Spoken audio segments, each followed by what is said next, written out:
What's up, hobby friends, and welcome back to Paint Bravely, the podcast where you can find a little bit of encouragement, discover new ways to make your hobby more fun, and most importantly, learn to paint bravely. All right, we got some updates.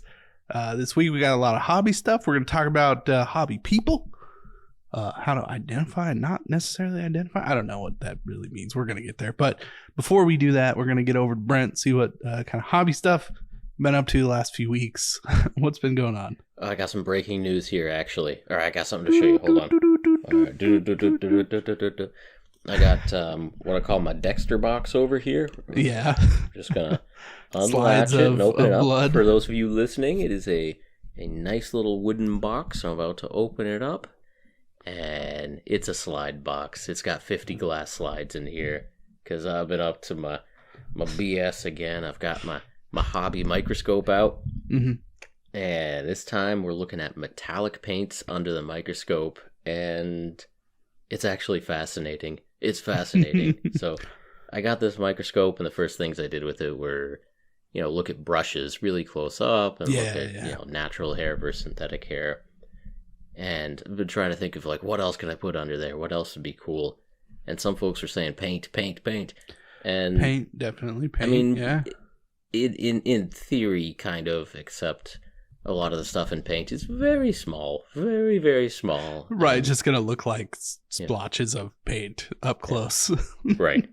Yeah. And this is a very budget microscope, so it doesn't work. But metallic paint has either ground up mica or aluminum dust to make things all shiny and glittery. And the scale of those particles actually works with this cheap little microscope here. Nice. And it's fascinating. So, I went deep. I went down to the basement. I rummaged through all my old boxes. I found my old mineralogy textbook. Oh, and, opened up to the chapter on optical mineralogy, where it's just talking about how, all the different minerals, react under microscope light and polarized light. Anyway, where I'm going with this is that there is a clear, obvious difference between mica dust and aluminum dust.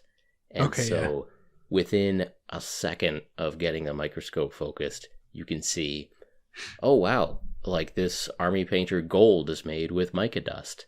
And then you could be like, oh, but Army Painter silver is made with aluminum dust. And it's interesting. Okay. It's fascinating. Yeah, so I mean, have you kind of heard, some people say that the quality in metallic paints is depending on what they use for their shiny dust? I mean, yeah, obviously whether it's actual metal, ground up metal, or it's mica, that's always what I've heard. And I want to say that the myth maybe is that aluminum powder is better than mica. Like mica is with bigger flakes of mica that give you crappier metallics and things like that. So I don't know. I honestly don't know. I just use whatever looks shinier and goes on smooth. So I have no idea which is which though. So I am very interested to find out. Yeah. And I've been interested to find out too. And yeah, some of the ones you think, okay, so you think of Army Painter war paints, like this is just going to be the cheapest whatever. And I honestly don't know that. I don't think either of them are expensive. I don't think aluminum dust is expensive, and I don't think mica dust is expensive. They sound pretty on par with each other. Like, where do you get either of those things in bulk to make paints? It seems like it's just kind of a thing. Sure. You just choose which finish you want or whatever. Yeah. But I feel like in the hobby there's been a little bit of an understanding about the paints that are made with aluminum dust are smoother, shinier, less likely to just get weird lumps and stuff. Sure. And I think that's partially true. So the Vallejo metal color, which everyone likes, you at least the silvers. I need to go back and check the golds. I don't even know if I have golds on that gold one. and copper. Yeah. You got to get the gold. The gold's good. Yeah, but at least the silver is that is definitely aluminum dust. And it is a clear difference when you have it on a slide. Yeah. So metals don't transmit light. That is, if you shine light through a piece of metal, no light comes out the other end. Right. And so a particle of aluminum dust is opaque. But if you put mica on a microscope slide, that's actually translucent, and it's actually colorful too. You see all the little, and it's like multicolored crystals. Right, yeah. Yeah. So, yeah, it's like the light refracting through the mica, right? Yeah. Yep. And so it's just night and day, like a slide of silver paint that's made with aluminum dust. It looks like a black and white image. And meanwhile, take gold, which may have been made with mica dust, is actually really pretty. It's almost like a kaleidoscope or something, or like beach glass or something like that. Okay. But, anyway, like, it's been really fun to be like, oh, I did not know this company used aluminum versus mica or the other way around. And then the other fun little thing I found is that, Pro Acryl. What do you think? Yeah. What do you think is in Pro Acryl silver? It's hard to say, because I don't own any. Oh, okay, all right. I literally don't own any. Okay, I think I'm remembering this correctly. I can't remember if this is the silver or gold from Pro Acryl. But it's mica, but it's extremely finely ground. Okay. Mm-hmm. And so I'd been going through a lot of different brands, and it seems like the mica particles were about the same size in all of them. But then I turned, put the Pro Acryl metallic under there, and it was mica. I was kind of guessing it would be aluminum, but it was mica. But it was like a much finer grind to it. So. It's just like, oh, that's cool. That's cool. I don't know. I think I've heard from most people, and I mean, it would make sense. Like, the rest of their paint line is pretty decent. Mm-hmm. And I want to say I've heard that the metallics are pretty decent. Like on the same kind of similar levels, like a scale 75 metallic, which a lot of people think are really nice. And those don't seem like they're metal flakes. They seem like they're mica. So I wonder if it is the size that determines the quality, so to speak. Like, because you get these, I don't know, they're just certain metallics. It's like you can see the reflectivity, like the rainbow effect that you're talking about, and it seems bigger. Like the way it's reflecting, it seems like you can see individual colors in there instead of it just being like a sheen of metal.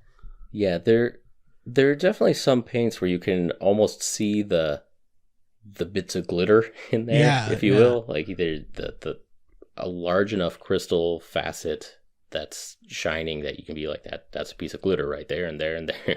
Yeah. I think those are just larger chunks of mica causing that effect. Anyway, that's what I've been up to. I've been putting all my metallic paints onto glass slides, putting them under my microscope, and I've been learning. It's been fun. The last little note I'll leave on is just, to reemphasize, metallic paints are like other paints, except the medium is tweaked just a little bit so that it can suspend this other stuff, the shiny bit. From the mixture. And I've got a couple of really good slides of like gold paint where you can just barely see that like there's a yellow tint to the medium itself, but then you can see very clearly the shiny bits spread out in the yellow ether of the of the paint. And it's fun. It's fascinating. Microscopes are cool. Yeah. And always interesting to understand our hobby supplies a little bit better.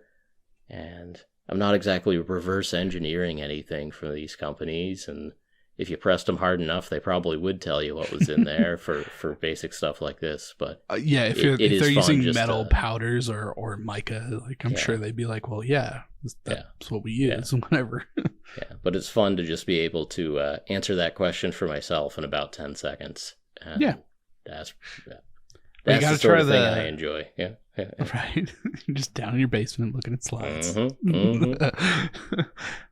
gotta try that the speed paint metallics. See what's in there. Yeah, I think I've prepared the slides. I haven't looked at that yet, but yes, I have those. Those are on the list. Don't worry. I mean, I imagine you just got out every single metallic that you own. Yeah, because why not? And then I've tried the color shift paints as well. A lot of mica dust. Turbo Dork's using mica dust. I can tell you that much. I don't quite understand how the color shift works. There's a few little weird features in the slide that maybe are a clue. But anyway, we'll figure it out. I don't know. That seems like a weird chemical and light thing. I don't know. It seems like something else, like in the actual pigment maybe, but I don't know. Gotta look into this. Yeah. All right. Well, that's cool. All right. That's one of my updates. Now your turn, Casey. Give us. All right. Okay. So last time before, I don't know. I was talking about how I ordered Dark Sword miniatures, Kobold. I found this neat little tiny little guy. Right. It was like $3 from an eBay seller that I bought from before, this kind of real nasty looking Marines that I've done a few videos on. Yeah, so he just happened to have it in his store, and it's like a brand new model, and he's just like, oh, here, $3, I'll just send it to you. Cool. So I got it finally, and it's a really nice model. It's like this little kobold, kind of has like a pig nose almost, which is a little weird. It's not like a normal one that you see, so it's a little different. He's got like a little sword too, because he's like a kobold like warrior or paladin or something, but it was super tiny, so I opened it up, put it in my pocket, and I kind of forgot about it. I meant to like go out into my office to put it down and whatever. I was, work on it later. I forgot about it, and I went to like go to sleep that night. Yes, it was last night. And I reached in my pocket, and I pulled out the kobold, and I was kind of messing with it with my finger. And this is a metal model. Right. And I was kind of scraping at it with my finger, and like a piece of metal just slid right under my fingernail, a good quarter of an inch, and just started bleeding everywhere. It was terrible. Welcome to Kobold Talk episode 3. Surprise. Oh, gotcha. Yeah. Right. A kobold bit my finger. That's right. Reached in my pocket and just took the tip right off. I don't know. It just it hurt. It sucked. But it's a cool little model, and I thought I'd tell you that story because, you gotta look out for the little bits flashing on those metal models. It's a hot tip for you right there. Just don't try and just take those off with your hands. You will hurt yourself. That's a real good tip. Yeah, they're little clippers. Yeah, for that. So that was that's my kobold story. Still looking forward to painting. It's a cool model. Dark Sword miniatures. And speaking of miniatures too, that I've gotten into like recently. So somebody on my Discord sent over a link for a Kickstarter. A whole bunch of pirate space orcs that were sculpted by Kev Adams, who did all of the original like Rogue Trader orcs, right? All the original orcs, like really cool ones, and the goblins too with the big teeth. The one that we've talked about before, we painted up, and there's like a set of 10 of them, and I of course immediately jumped in and just backed the Kickstarter because they basically all the sculpts are done. It's just about getting the money to manufacture and ship them. So, what was that company called? I don't actually know what company it is. Night. Okay, so that led me to okay. Finding out that he has a bunch more sculpts on this website called Nightmare Miniatures, spelled like KNIGHT. And like, dude, I bought literally every orc on that website. And there's not like just a few either. There are a lot. I bought That's them all. Awesome. I bought all of them. So now I don't know if I'm just on. I've gone down this weird rabbit hole of like old pewter. I don't even know if they're pewter metal miniatures. From this like singular guy, right? This Kev Adams Sculpts. And now I'm just gonna find them all because they look. I mean, I'm surprised honestly that Games Workshop hasn't said anything because they're the exact same. I mean, I guess you can't take like a style away from somebody. You know what I mean? Yeah. You can't like cease and desist your artwork, sir, because you worked for us once. I don't know, but they're so close. Yeah. I mean, hey, if that went to court, you would be the expert witness up on the stand. Yeah, just right. Showing off your painted minis. And be like, yeah, you see this one? It's got the big teeth. Big teeth, big everything. It's orcs. Yeah, it's definitely 1992. Like, I have a handful of old orcs that he sculpted.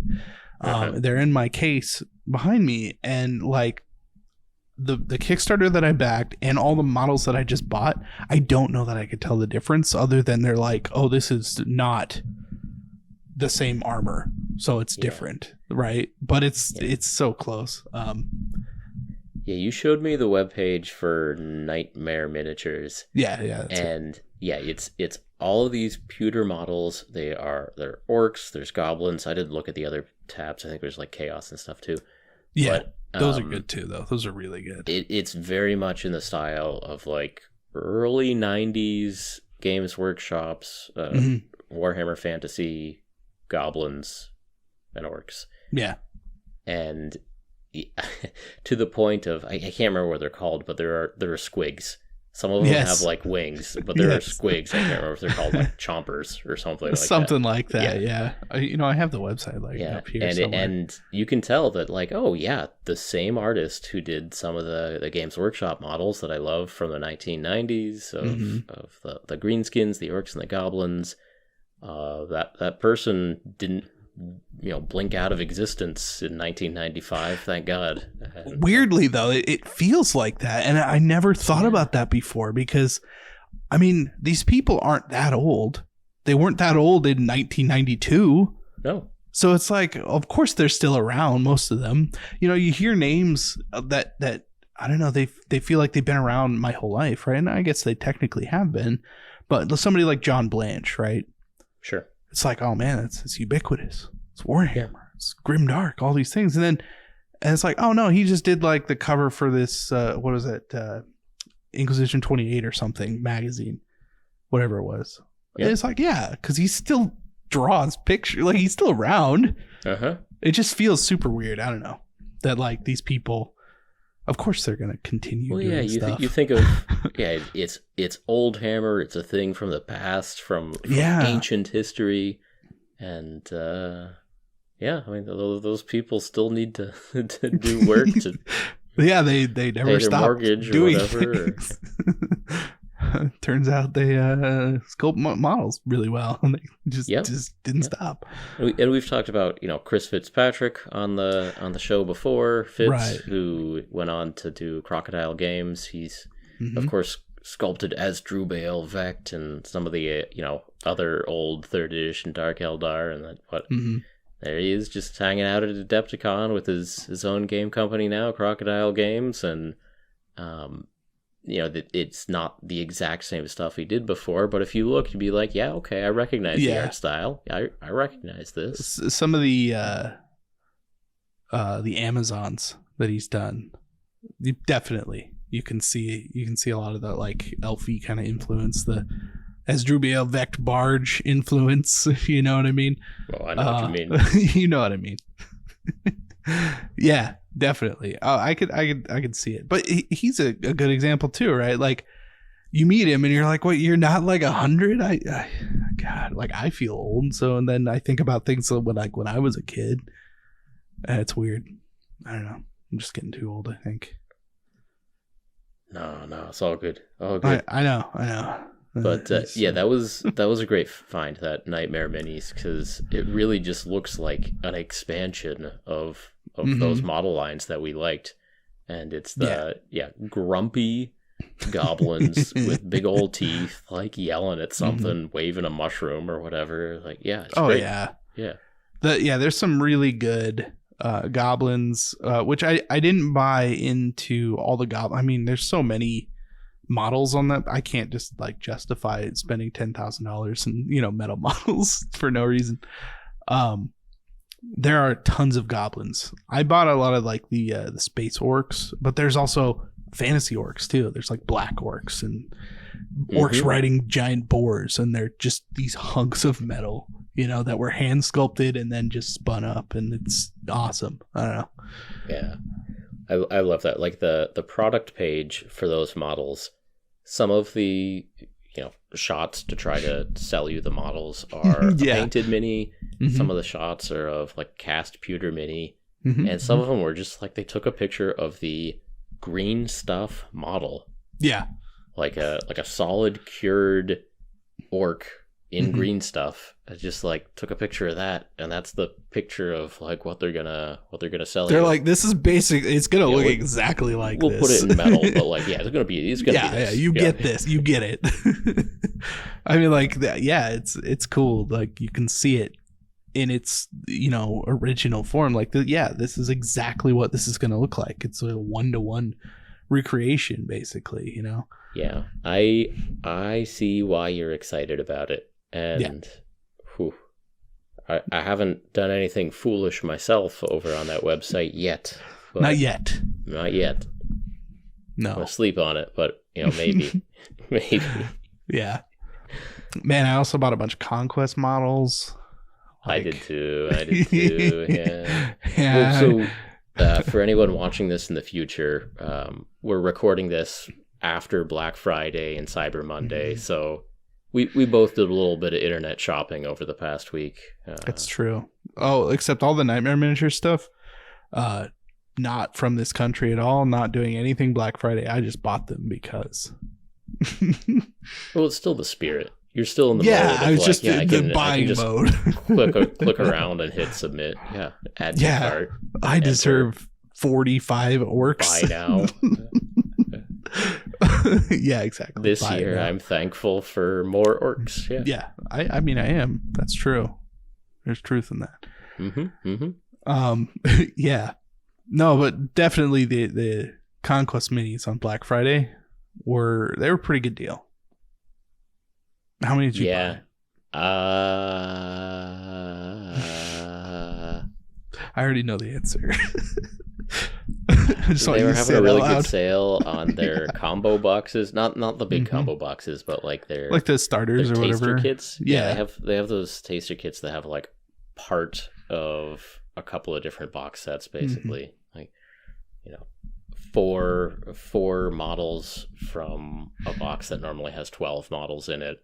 Yeah, so it's like a variety of stuff plus a resin hero character, and I bought several of those because they were on a deep discount, and I used the little code from 2+ Doug, 2+ Tough Doug, get a little extra bonus holiday savings on there, so it's all turning up Goobertown Brent Conquest minis. So and look, while we're doing confessions here. Yeah, it is confession. You just haven't said the number. It's confession time. Tabletop World, the company that makes the resin buildings that are behind me here on the shelf, the fantasy buildings, they were having a good Black Friday sale, and also the sons of bitches, they're discontinuing a couple of their houses. So they're discontinuing the Fisherman's Hut, which I already had one of. But they're also discontinuing the manor, not the manor house, coaching inn, whatever. They're discontinuing kind of like one of their classic buildings that I didn't have, and so it was like an Instagram notice or whatever, like 20% off everything, and also these are no longer going to be sold. I'm like, son of a... You gotta have them at the house. Well, you got me. Good job. Hope you're proud. You got me. I'm sure they are. I'm sure they saw your name pop up. They're like, oh, got him. So now I'm waiting for a package from Czech, I think. I can't remember. Yeah, I don't know. Something like that. And then I got one more confession. One more little Cyber Monday confession. Broken Anvil popped over on Instagram as like 40% off. Yes, they did. Their site. And so I got some cute little mice and cute little frogs and stuff from them. Yeah. And just got my notification that shipped. So. Yeah. No, I mean, regardless of everything that's gone on with Broken Anvil recently, like they still make really good models. Yeah. And they have tons of them in their wherever they're doing business out of these days warehouse. I have a big box of models sitting that I haven't painted. So I did not buy any more. Although I did see that on Instagram and I almost went over there and I'm like, no, I can't do it. I've already spent so much money. Can't do it. Yeah. Well, it was a good sale. I'm telling you, it was. Yeah. Oh yeah. It's a good sale.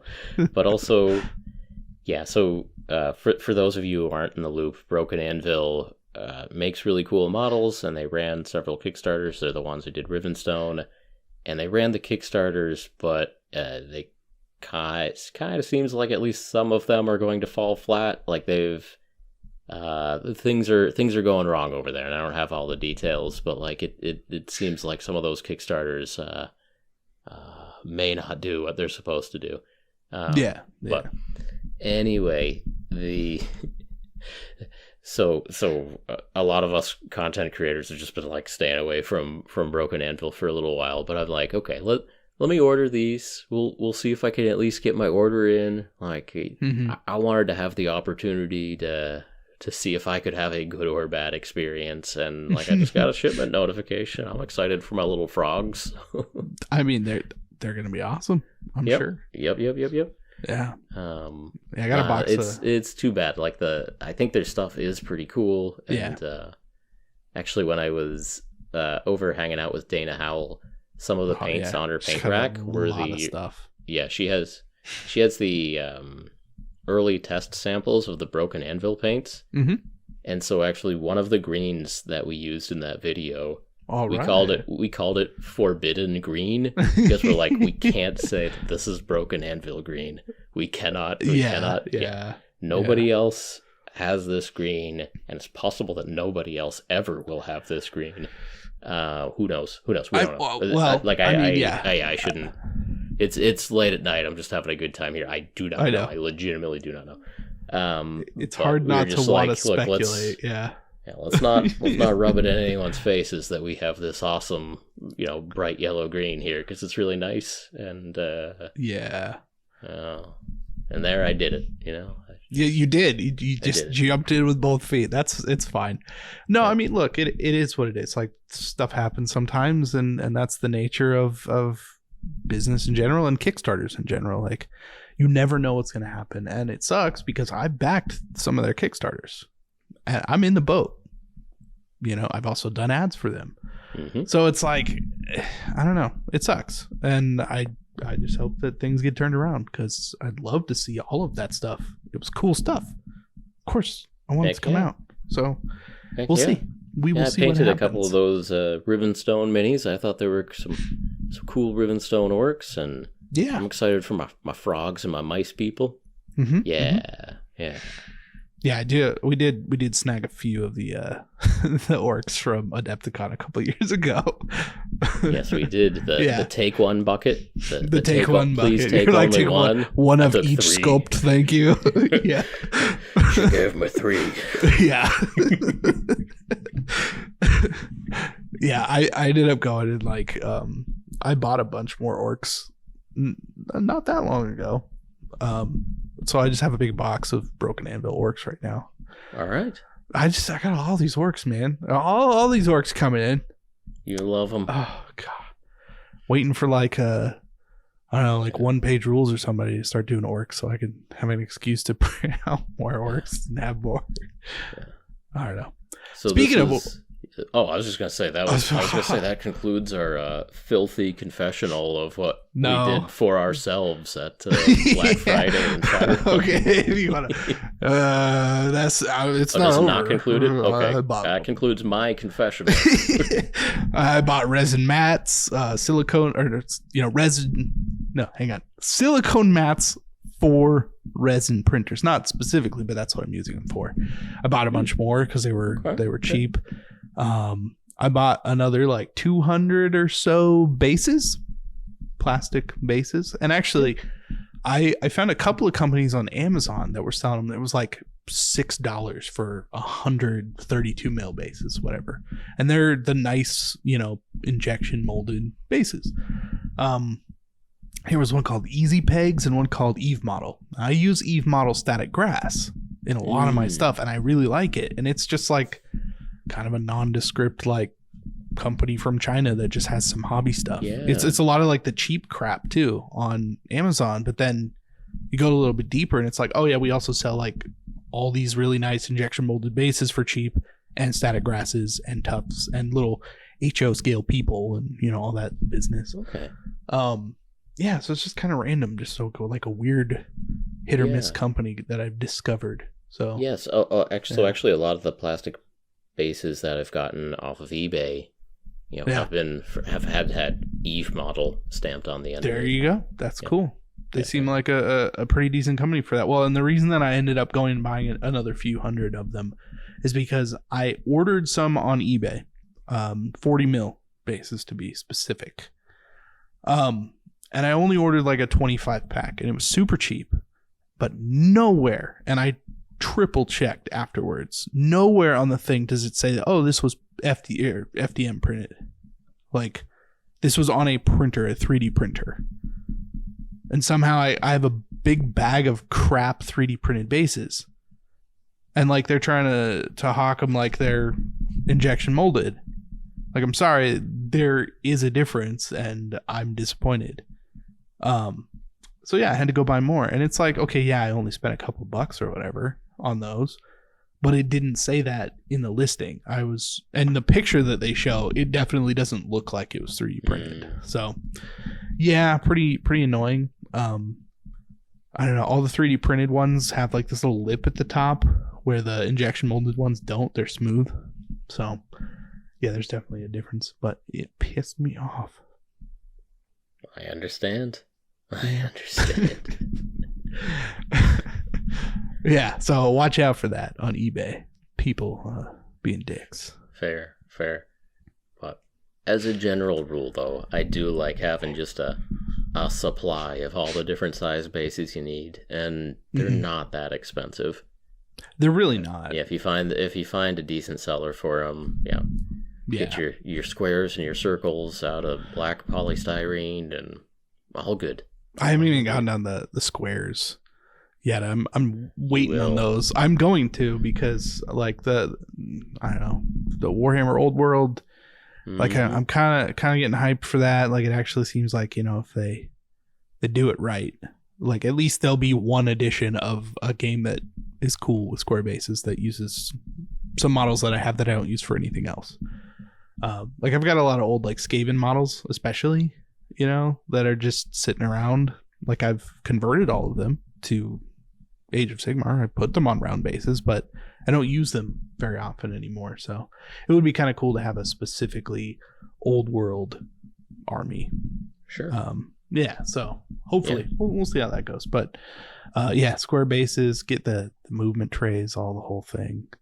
Because I've always wanted to do the movement tray thing where all the bases look the same, and then like the edge of the tray is also like flocked with grass and all the little, you know what I mean? So that you put them all in, and it's just this nice cohesive rectangle. It's a lovely look. It is. It does look good. I mean, and yeah, doing like a little regiment of goblins or something would be pretty good. Yes, indeed. And now that I'm saying it, I'm kind of thinking like, maybe I will look into that night models and see about those old style goblins and just go for it. That might be the way to go, actually. Screw these Skaven models. I'll just leave them. They're good to go. I'll do some old goblins. Yeah. That's the spirit. Yeah. I don't think I bought anything else though. Okay, good. although we do need to talk about. I do have a pretty not great update on the old Stormbringer $6.99 whatever, like pre-order, get your weekly monthly thing from Games Workshop, you know. So yeah, I talked about it, right, and it was like, okay, this is pretty neat, and it is pretty neat. So I'm gonna say that up front. Still, they just pretty neat. They mail you bits of a Dominion box every month. Is that right? Well, Dominion box for a little while, and they do tell you like, oh, here's this each issue or whatever. Here's what you're gonna get, and eventually it's like, you know, there's other things that I would like to get, stuff that I don't even have currently. Yes, it seems like, well, we're gonna get people a lot of that extra Dominion stuff that we couldn't get rid of. So at least we'll get rid of that and then they'll cancel. But my bill came in for this month and it was $77. I thought the first ones were free and then you got another one free and then also one of them was $6.99. Yeah, something like that. The way that they pitch it on the website, and I'm sure I just didn't read it enough or something, is like, oh, you pay an extra $3 per issue to get the like upgraded one to where every so many issues you get a big model. And like on issue 15, which is like maybe 3-4 months in, you get Krondis, which is like $150 or something. So it's like, it's still a kind of cool thing where it does make sense money wise, but at the same time, like, it's a real feel bad kind of thing. Like, they're definitely not selling it as it should be sold. Like, there's no reason for them to be like, oh, get this issue for half and this and this. It's like, yeah, but it's still going to be $50 a month. Like, if you get the normal version, that's not what you're saying it is. Though. Any monthly subscription, there should be in reasonably large font what the price per month is. Like that. That seems like this is the number that's going to show up on your credit card bill every month. Mm-hmm. Until you literally call them to cancel. Yeah, and I got that like the notification that the money came out of my account because I have notifications on for anytime I use, you know, my card for YouTube stuff because I have it separated. But so I'm like, what the hell, $77? Like, I didn't spend $77 on anything. I'm looking it up. Like, I don't know what this company's called, because I forgot what it was from last time, you know, it was like $6. So whatever. And then I looked it up and I'm like, oh my God, it's this company. So it just like threw me off for a minute. But then, you know, it's like, it does make sense. They have the amount per week on each mailer that they ship out. And it says $13.99 weekly on here. So, like, the price still makes sense, and there are 5 weeks in November, I think. All right, that's how much they charged me for. Either way, so I got 5 issues, and they all came. And the thing is, like, again, like, it makes sense for what you're getting. The price breakdown makes sense. Like $13.99 for like 4 paints, a paintbrush, and clippers and glue and something's like not terrible for Games Workshop stuff. It's really not that bad. The models themselves, like there's an exclusive model that I just got. So normally would be like a $35 model. So I don't know how well it splits going down the road, which is why I'm just going to keep it and then, you know, continually report when something either good or bad happens like this. But definitely it's a lot more than you think it is. So if you've been thinking about it, think about that. Yeah. I'm not thinking about it. Don't you worry. You were thinking about it. Nah, just give me a couple more Dominion boxes when the time arises. Yeah. Yeah, but, you know, when those go back down to a reasonable price, then you can pick up a couple of those and you'd be good to go. All right. So I have an update here. Mm-hmm. I was surprised to see that Twitch has added a category titled Miniatures. Miniatures. It is an indie adventure video game that has 30 subscribers to it. It is not miniature painting. Twitch. Screw you, Twitch. Yeah, do literally one thing to support miniature painting on the channel. Do one thing to support miniature painting on your platform. Come on. So you saw it pop up and you're like, they actually did something. 6 months not bothering people, advocating with a very good set of reasons why, if you want to have miniature painters on the Twitch platform, you need to have a category called either miniature painting or miniatures or something like that. Something has to be there. And just, not to reveal private conversations, but obviously nothing has been done. and then I'm just browsing Twitch one day, and I see one person, if you like Marco Frazzoni, you might also like to watch this person. And I see that there's one person streaming, and I see that they have the tag miniatures, not the tag miniatures. They are streaming in a category called miniatures. Yeah. And I'm like, oh, did they finally do it? Yeah. And you clicked on it. And click. And it's this is an indie, I don't even know what kind of adventure game. It's a storytelling adventure game. And, that didn't even have a thumbnail and description, really. It was just I don't know what this is. But it was a miniature painter who was using the category from a video game. I mean, that's a good call, but if that's what you gotta do, that sucks. Just stream on YouTube, stream on Instagram, stream on Rumble. Isn't there a miniature painting game where you sit virtually around a table and you paint? Your guy in the game is holding a model and you pick out the colors and it paints. I swear to you, this is real. Let me know if that's real, because we can. Because if we can drag that out into a whole episode of Paint Brave for the podcast. To tell you what, we sit down and we'll both play it, talk about it. Episode 100. Here we come. No, I swear to you, there is a game, but I mean, I don't know what it's called. If it's sit down miniature painting or something, that might be, if somebody's using this miniatures category, that's a game that nobody cares about. Then maybe at least something in the realm of, if everyone agrees on what it is, if it's this miniature painting game or just this weird indie miniatures game, sure. If everyone's on board with it, then you could force the issue. Yeah.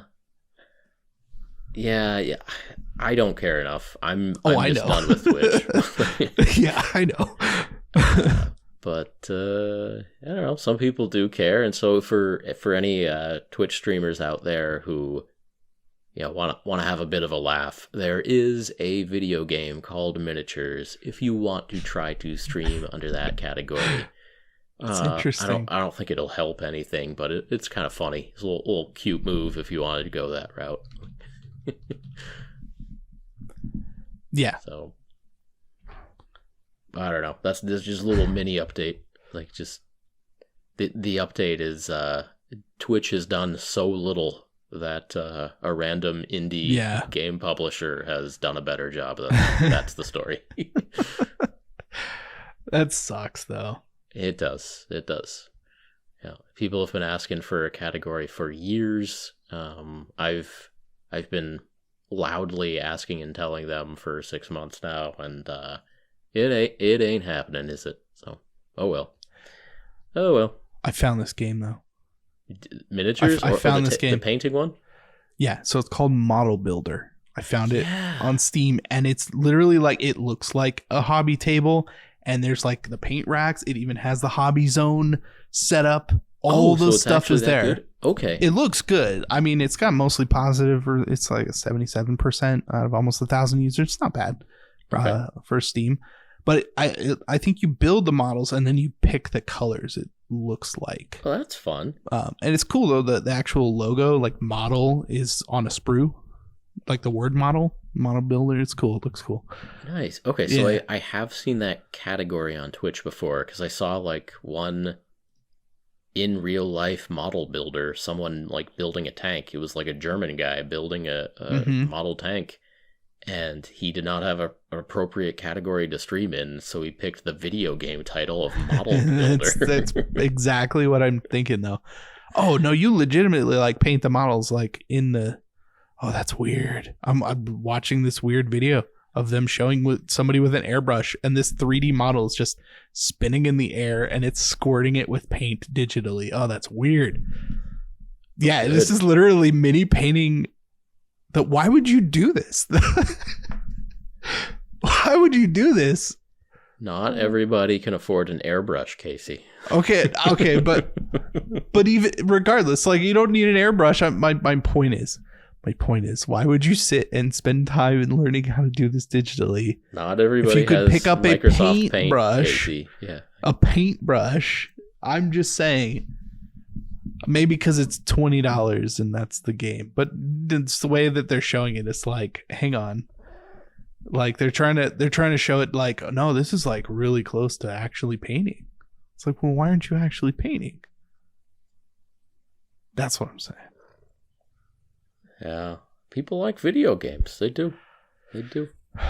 I mean, I like video games, but I also like video games like if it's a simulator, right?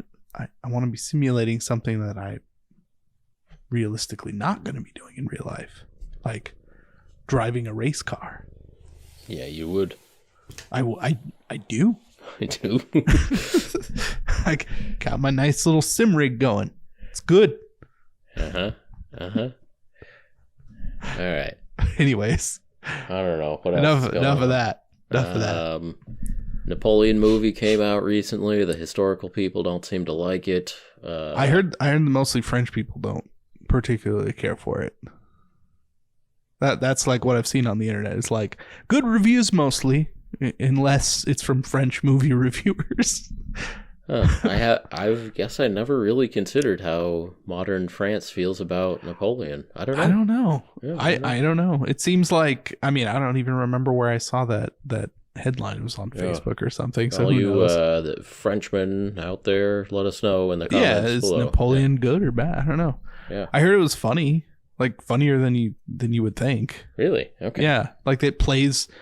And see, I don't know where I read that either. Again, like some rando place that I read some movie review, but that it plays like Michael Scott.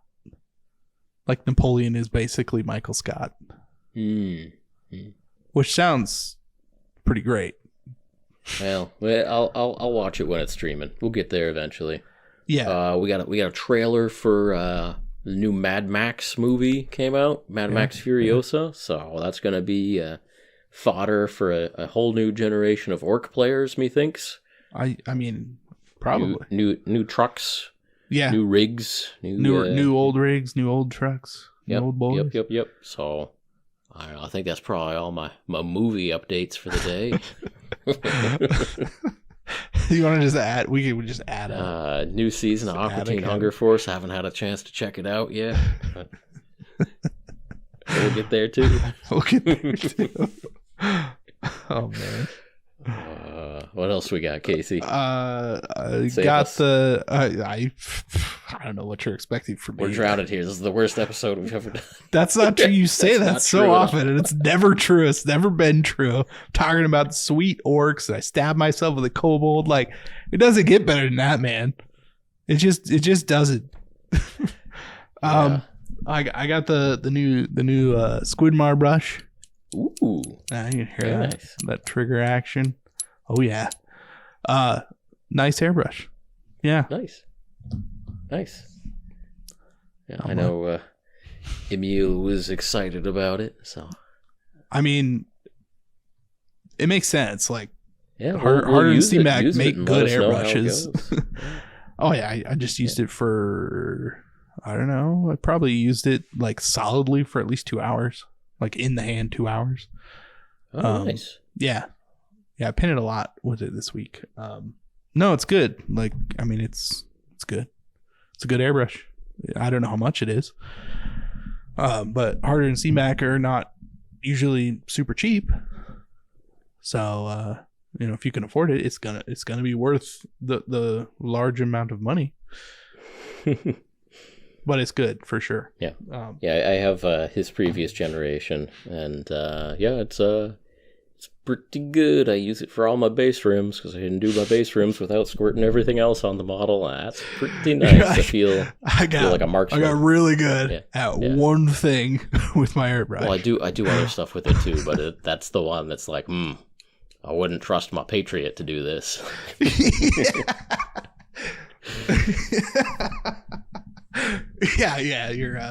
Your Patriot is just not quite accurate enough with that 0.5. That's a Badger USA Patriot 105 joke out there for anyone who got it. Yeah, somehow it's a nice big airbrush that they use for priming things, but I don't use it for my base rims. That's my up until like 6 months ago, or maybe it's been longer than that, but up until not that long ago, I guess I was using the Patriot 105 for everything,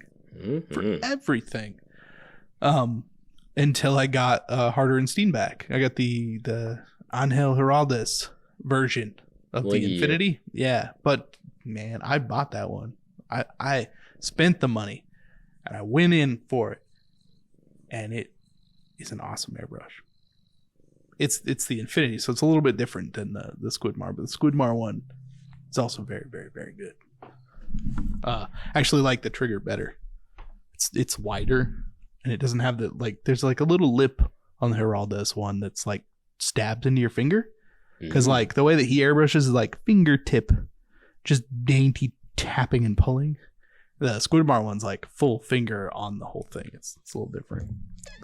Yeah, or thumb maybe. This will be better for your thumb if you're one of those. That's what I like to hear. Yeah. Yeah. I can't talk about that anymore. Thumb on the airbrush. We'll circle back to it. We'll have the thumb argument some other day. I don't want to argue. We're having a good time here tonight, Casey. Yeah. But I do have to admit this though. When I pulled out the Squidmar airbrush, the first thing that I thought about was, I think Brent's thumb thing will work better on this one. Give it a shot. You might like it. Oh no, I'm not gonna. I couldn't. I can't. I won't bring myself. Not anymore. Yeah, you're committed now. No, I'm way too. I'm not gonna do it. Sides. Yeah, exactly. I can't flip flop now. Yeah. I can't do it. Oh man. You want to talk about our technical? I don't want to call it like a main topic, but we were going to talk about some other stuff. I mean, we had an idea for a main topic, and this was a request from a listener. Was it really? You should have said that. You didn't tell me that. I didn't know that. Not that it would have technically changed anything, but I feel like it would have. I don't know.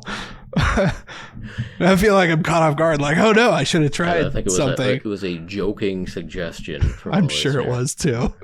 All right.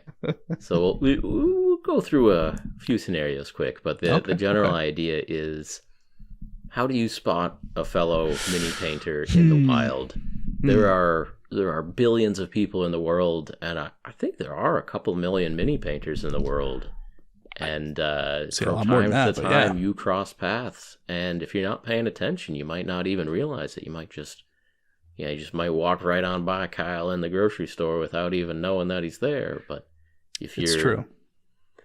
If your eyes are open, your ears are open, you got your wisdom and your perception cranked up, you might just see a kindred spirit there. Yeah. Roll a D20 just to make everyday decisions wherever you are, and that's a good way to know.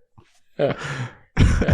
So maybe you're sitting in a cubicle next to a coworker who rightly hides their hobbies out of shame. Yeah. And you pay attention, you might see some little clues. You got a coworker who's got a few little bits of paint on their thumb. Oh yeah. Like, ooh, what's that paint on their fingernail or the thumb doing there? Yeah. What's that? Oh my goodness, they were checking flow before they were doing pupils on their eyes, weren't they? Pretty much, yeah. I mean, I think that's a pretty big giveaway. Like if you see somebody with like the striped back of your thumb, like yeah, that person paints models 100%. I don't know any other type of person that would have that kind of like colorful back of their thumb. Yeah. No, I think that one is a dead giveaway.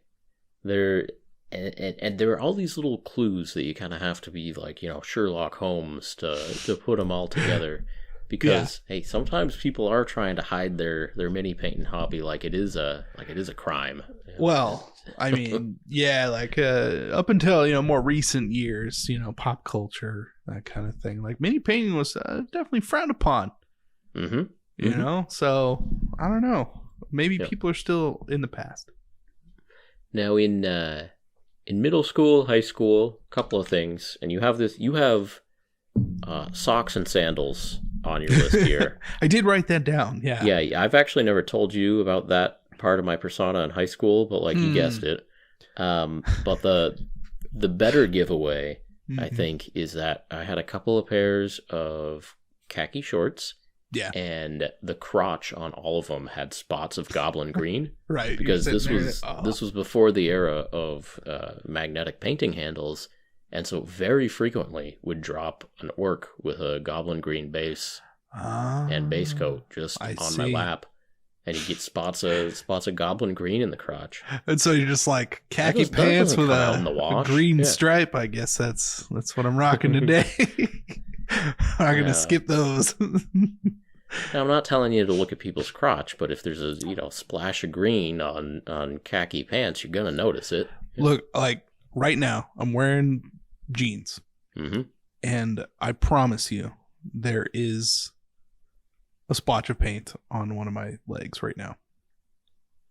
Okay, so I feel legs could just be any other type of painting. Maybe I feel lap is it's up higher. I mean, it's up pretty high. Yeah. It's just not in the crotchal region so much. It's up on my leg, Yeah, but it is 100% from mini painting, and it's usually when it happens for me is when I'm like trying to load something into my airbrush, and it just I backflow and it pops out and it gets on my legs or something. Yeah. You'll have that. You will have that. Yeah. Or another one is super glue damage. Super glue damage, that's the sort of thing. It makes the nasty crinkly little circle on your clothes. Yeah, that doesn't until it just turns into a hole in your clothes. Yeah.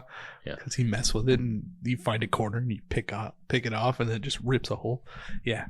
No, I don't do that at all. Yeah, you gotta be like Sherlock Holmes. You gotta be looking for the details. Mostly just right in someone's crotch area too. Just Sherlock Holmes in it every time. Just keep your eye on those. Everybody you talk to. I actually got a lot of that on my sleeves. I don't know how, but like I got a lot of damage on my. You wear long sleeves. My sleeves. Yeah. I don't wear long sleeves. Pretty much ever. Yeah. But also it stays on the hands for a couple of days too. Definitely on the hands, yeah. If they got a big old super glue callus on their hand. Yeah. That's kind of what it looks like too. It's like then it starts to get dark a little bit because you've been touching it and doing stuff. So although I ended up just throwing it out there. You can buy super glue debonder and it just like wipes off. So, we don't have to live like that anymore. You don't have to smear dimethyl formaldehyde on your hands either, but yeah, go for it. Like, fine. Seems fine to me. I don't have the crusty super glue calluses. I mean, I don't know. It can't be worse than having the super glue attached to your skin. Formamide. Sorry, formamide. I was gonna. I was like, there's no way that's formaldehyde. But okay. My bad. Sorry. Anyway, continue. Yeah, sounds similar. I can see your confusion. I'm just sitting there like, what the hell did I just say? People are gonna think about dumb. All right. Literally 0 people. Zero people thought someone was getting there. No. If you were getting there, you let us know. No, I mean, you said formaldehyde, and I'm like, is it though? Probably. He would know better, and that's as far as I got. Yep. I'm like, yeah, that would be bad, but it seems fine. I don't know. What else though? Yeah, keychain. This is my keychain right here. I got a D20 on my keychain. Somebody gave this to me. I forget who gave this to me. I think it might have been at ReaperCon. I don't know. I feel bad now, but somebody gave this to me. What do you got in your keychain? I don't think you can quite see it from where the camera is sitting. It's a literal Warhammer keychain. It says Warhammer. Oh, yes. I have one of those too. Okay. Yeah. I got this at the new Warhammer store opening in Reno when it opened, because that's kind of when I was just getting back into the hobby. And then they're like, oh, yeah, there's a Warhammer store opening, because I went to this Comic-Con that was here locally, a WizardCon or whatever. Yeah. And I got the keychain for free. And one of those sweet, like, burlap bags, Age of Sigmar shield bags. Yeah. That's a good one. Brent's holding up his phone. Yeah. You know, check their phone cases for anything nerdy. Phone cases are a pretty good shout out. Yeah. I mean, like, obviously any clothing, like graphic tees, stuff like that. So I think it's kind of unlikely that you're going to see someone with a Reaper t-shirt or a Warhammer. Like, it's possible, but I think if they're, like most people, a little bit closeted about their mini painting hobby in public social situations, sure, probably not going to have like a full-on, 3-wolf knight but with Space Marines sort of thing. Probably not. Right, yeah. I mean, I have a Broken Anvil t-shirt that I wore enough that you can't read it anymore. Like, the actual print is gone at this point. Yeah. So, yeah, I don't know. It's possible. But, yeah, so we're starting to move into the more like general nerd, like not possible 100%, fertile ground. Like, you'll have something in common, and possibly you'll have mini painting in common. So, Star Wars, Star Trek shirts, definitely anything fantasy. Although there are too many people just wearing straight up like Dragonlance shirts around. I mean, it's kind of amazing when you think about it. Like, somehow, like, a lot of the stuff has just gotten into normal. Like, you go to Target, right, and you buy like a cheap D&D shirt. Yeah, like, you just Stranger Things, or what was their group called in Stranger Things? I've seen it. I'm blanking on it, but it's too late. It's Hellfire Club. Yeah, Hellfire Club. Yep. Yeah, I don't know. Like, that's okay. They shop at Walmart, and they've seen Stranger Things season 3 or 4 or whatever. Season 4. Season 4. All right. Yeah, okay. I mean, that's possible. But then again, I don't know. Like, a lot of people who saw that season got really into Metallica out of nowhere.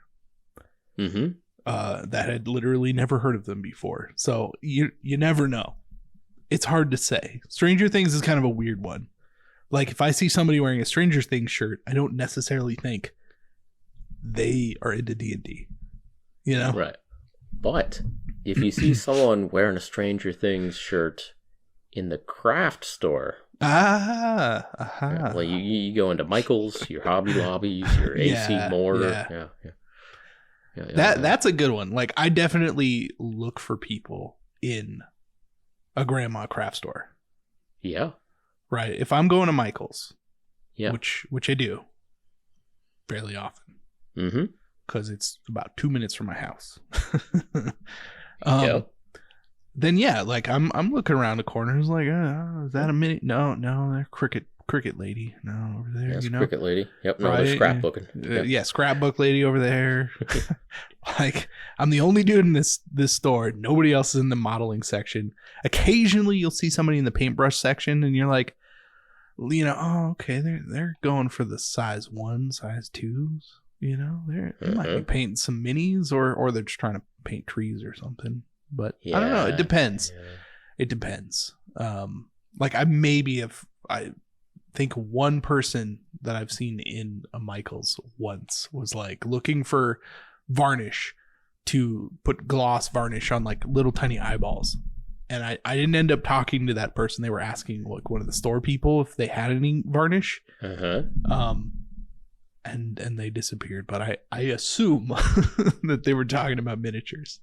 Yeah, you were like peering at them through one of the display racks. Like, yeah, I was looking through the model boxes like, yeah, exactly. Just like, oh, this person lives near me and paints models. I must know who this is. Yeah. There are lots of ways to make friends, Casey, but I think my favorite is to look for strangers and see if they're exhibiting any signs of mini painting symptoms. Have you heard of mini painting, good sir?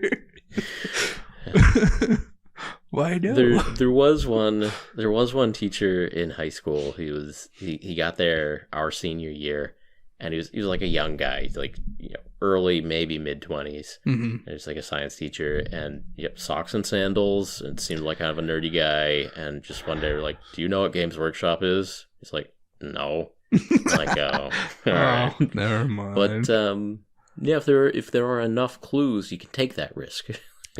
I mean, look, like, I'm gonna say it. If they got socks and sandals, right, and especially those like ones that people like to hike in, Tevas. Like, yeah, I don't even know. I call them more Tevas, but yeah. Are you thinking Birkenstocks? No.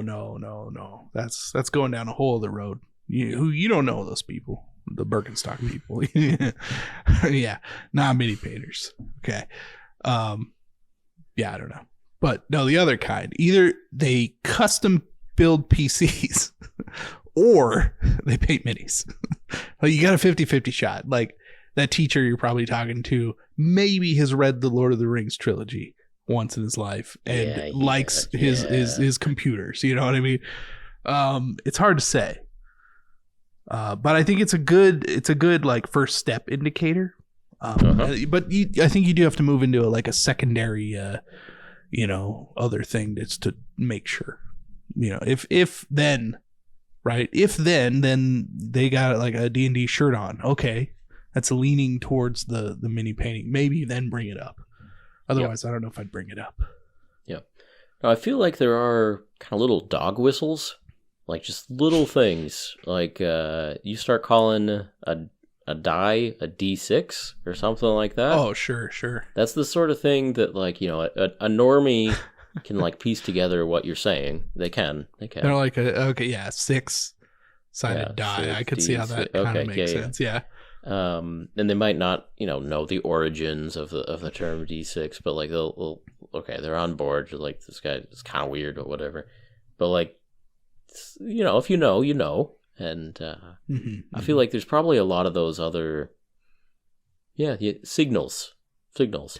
Yeah. And so it's you got your passive sensors and you got your active radar, and you can put out signals and see if anything bounces back at you. You start putting out D6. I don't even know. We got to think about this. We got to think about what our I mean, I got a pretty good solution to this anyways. Like, if you're in a craft store and somebody's looking at like paints, you could literally just be like, "Hey, what you painting?" And then if they get all squirrely, and you're like, models. Yeah, then you go, "Oh, like miniatures or like airplanes?" And if they say airplanes, you leave. Yep. So like Aeronautica Imperialis? Yeah. Oh, yeah. What kind of tiny planes are we talking? futuristic tiny planes or classic planes. Yeah. I don't know what I mean, look, I don't know. I mean, I guess we're just joking around anyways, but like, I feel like you'd know. Like you'd know. Mm-hmm. Mm-hmm. Yeah. I mean, I think that we all put things out there, like we wear things or say certain things to throw those indicators out there, you know, D20, D6, you know, the shirts. Like I wear metal band shirts most of the time because generally speaking, when I find somebody else who's into the same stuff that I am, they will say something. Like, I got this Thai restaurant down the street from me. The dude always comments on my metal shirts. And then when it's like something that he doesn't know, he'll look it up because he's into metal. So now I got this dude who hooks me up with sweet Thai food and he likes metal. It's kind of nice. Kindred spirits, you know. That's a good point. That's a good point. Yeah. Wearing a Spirit Box shirt right now. Mm-hmm. Mm-hmm. Just throwing that out there. Yeah. Actually, my phone case here, I got Geodude stuck in my phone case. Actually, the neighbor kids saw it and they're like, oh, is that like a first generation Pokemon? I'm like, I don't know exactly what it is, but do you want this box of cards? And they're like, ah! You just gave them $10,000. You didn't look I don't think so. I think it was mostly just old Geodudes, but I can't believe you did that. Why do you think these kids are into Pokemon nowadays? Oh no, they're nerdy enough that they're actually into Pokemon. Yeah. Okay, I hope so. Man, I was cracking packs at the hobby store and selling the cards back to the owner to buy more packs, like until I couldn't do that anymore. Oh man. Yeah, actually it's weird. Like there've been a couple of community yard sales out where I live. You know, a few months ago when it was warm. There were a lot of kids and like an abnormal amount of kids, like between like 9 and 14, who were legitimately trying to sell Pokemon cards at the yard sales. Like they made up little bags or they were trying to sell singles. It was wild, man. Like just walking around, and it's like out of the 20 houses we stopped at, like 6 or 7 of them had kids selling Pokemon cards. I have not witnessed this, but this is cool. Yeah. I'm curious. I don't know if I like it. I'm curious. It's weird. It felt weird because it's like they're just throwing these bags out and $5 for that bag. It's like they're just repacking these packs and selling them in Ziplocs, you know? They just took the rares out and they're trying to dupe other little kids into buying the cards.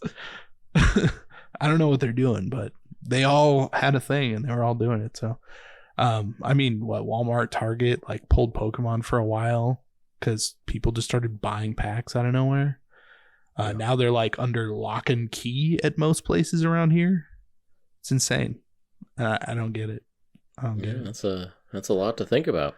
So if you see someone stealing Pokemon cards, like they might be into some of your same hobbies. Like that might be a kindred spirit. Yeah. Actually, the interesting thing is like I will usually stop by the aisle that has all the cards because it's usually near the checkouts in most of the stores around me. Sure. And I, just look at whatever new sets are out, mostly for Magic cards and stuff.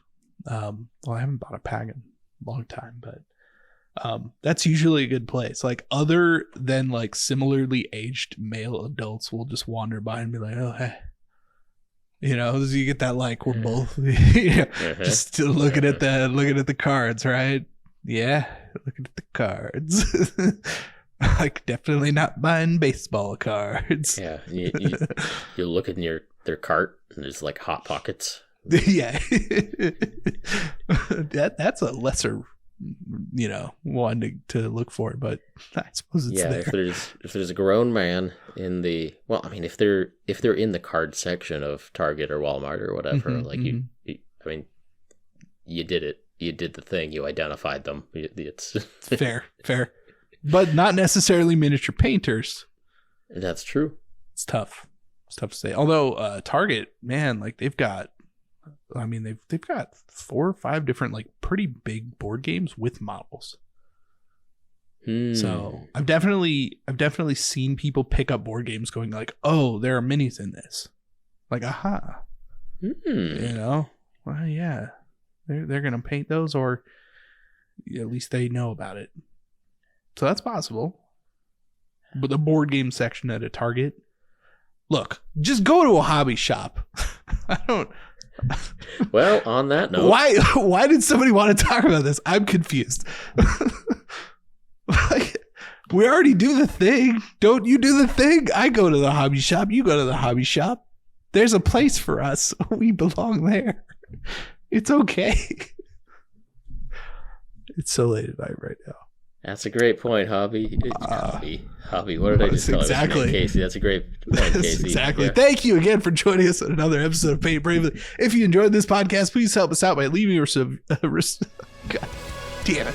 We'll see you next time. Yeah, thanks again. We appreciate each and every one of you for listening. We'll talk to you next time. See you next time.